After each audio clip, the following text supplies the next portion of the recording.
ترقی اسی لیے نہیں کر پا رہے ہیں کہ ہمارے بچے پڑھے لکھے ہیں. بچے کیا ہم لوگ بھی پڑھے لکھے ہوں کہہ لیجیے. اس لیے کہ تعلیم و تربیت کا جو ماحول ہے وہ ہمارے اور آپ کے سوسائٹی کے اندر نہیں ہے. بچوں کو پتہ ہی نہیں ہے کہ باپ سے کیسے بات کرنا چاہیے, اپنے سے بڑے کا ادب کیسے کرنا چاہیے, چھوٹوں پہ شفقت کیسی کرنی چاہیے. اور سارا ماحول اور معاشرہ بگاڑ کر کے صرف ہم نے اور آپ نے رکھا. اب آپ کہیں گے ہمیں کیوں کرے ہو, تم ہی ذمہ دار ہو. کہیں گے کس کو؟ اس لیے کہ جب باپ نمازی ہوتا ہے تو بیٹا بھی نمازی ہوتا ہے. ماں جب قرآن کی قاری ہوتی ہے تو بیٹا بھی قرآن کا قاری ہوتا ہے. بلکہ ماں جب سیدہ طیبہ طاہرہ فاطمہ الزہرا ہوتی ہے تو بیٹا شہیدوں کا سردار حسین اعظم ہوتا. بچہ کسی یونیورسٹی میں پڑھنے نہ جائے, کسی کالج میں پڑھنے نہ جائے, بچہ ہندوستان میں پیدا ہو, لیکن جب بچہ بڑھے گا اس کی زندگی پر مان چڑھے گی. جب بچہ جوان ہوگا تو قسم اللہ کی ہندی بولتا ہوا نظر آئے. بچہ نیپال میں پیدا ہو, کسی یونیورسٹی میں پڑھنے نہ جائے, کسی مدرسے میں وہ سیکھنے نہ جائے دین کو, لیکن جب بچہ بڑا ہوگا تو نیپالی بولتا نظر آئے گا. بچہ امریکہ میں پیدا ہو, کسی یونیورسٹی میں تعلیم نہ لے, کسی مدرسے میں وہ پڑھنے نہ جائے, لیکن جب وہ جوان ہوگا تو انگلش بولتا ہوا نظر آئے گا. اگر بچہ سعودیہ عربیہ میں پیدا ہو, وہ کسی یونیورسٹی میں نہ جائے, کسی مدرسے میں داخلہ نہ لے, لیکن جب بچہ جوان ہوگا تو عربی بولتا ہوا نظر آئے گا. پیارے پتہ کیا چلا کہ بچے کی پہلی درسگاہ ماں کی گود ہوتی ہے. جس طریقے سے ماں چاہتی ہے اپنے بچے کے ذہن پہ, بچے کا ذہن کوڑا کاغذ ہوا کرتا ہے, اور جو چاہتی ہے ماں اپنے بچے کے ذہن پہ نقش کر دیا کرتا ہے. ہمیں اور آپ کو روٹی بوٹی سے فرصت ہی ہے. ہم کو بکرا مل جائے کھانے کے لیے تو دن بھر لائن لگا کے کھڑے رہیں. بچے پڑھے یا کہیں جائیں کیا مطلب ہے؟ بچے تعلیم یافتہ ہو اس سے کوئی مطلب نہیں ہے. لیکن آج ہمیں سوچنا چاہیے, آج زبان چلانے کا دور نہیں ہے پیارے. اب زبان چلانے سے کچھ نہیں ہوگا, اب صرف قلم چلے گی.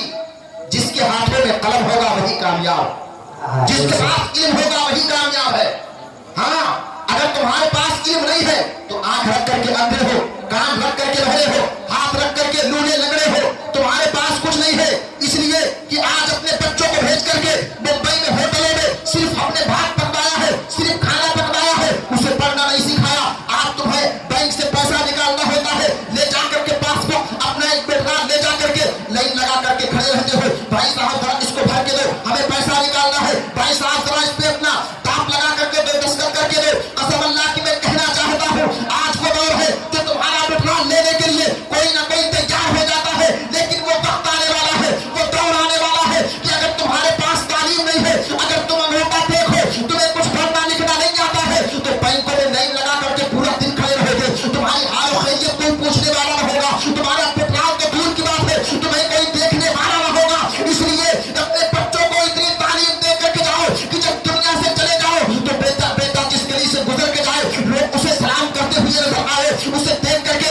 لوگ اپنی زندگی کا سبق سیکھتے ہوئے نظر آئے. لیکن آج اپنی زندگی کو ہم نے تباہ و برباد کر کے رکھا ہے. اپنے بچوں کو ہم ہوٹلوں میں بھیجنا پسند کرتے ہیں, اپنے بچوں کو ہم نے گھنٹوں میں بھیج کر کے صرف اینٹیں پکوانا شروع کیا ہے. اپنے بچوں کے کمائی کے لالچ میں اپنے بچوں کی زندگی کو تباہ و برباد صرف ہم نے اور آپ نے کیا ہے. وہی بچہ جب 18 سال کا ہوتا ہے, وہی بچہ جب 12 سال کا ہوتا ہے, جب باپ کوئی بات کہتا ہے بیٹا پلٹ کر کے جواب دیتا ہے. اب چلو امام صاحب کے پاس, اب چلو پیر صاحب کے پاس, بیٹا بڑا ہو گیا ہے, وہ ہماری بات کو نہیں مانتا ہے. بیٹا جوان ہو گیا ہے, میری بیوی کی بات کو نہیں سنتا ہے. اے نادان سن, تم کہاں پڑا ہے اور کس معاشرے میں زندگی گزار رہا ہے. کاش تو نے مصطفیٰ کا دین اپنے بچوں کو سکھایا ہوگا, تم نے اس کے کردار کے اندر اسلامک کلچر کو بھر دیا ہوگا. اس کے اندر اگر علم کی بو آتی تو قسم اللہ کی وہ اپنے بوڑھے ماں باپ کو گالیاں نہ دیتا, بلکہ اپنے ماں باپ کے قدموں کو چوم کر کے کہتا میری ماں مجھ کو تیری دعا چاہیے, تیری آنچل کی ٹھنڈی ہوا چاہیے.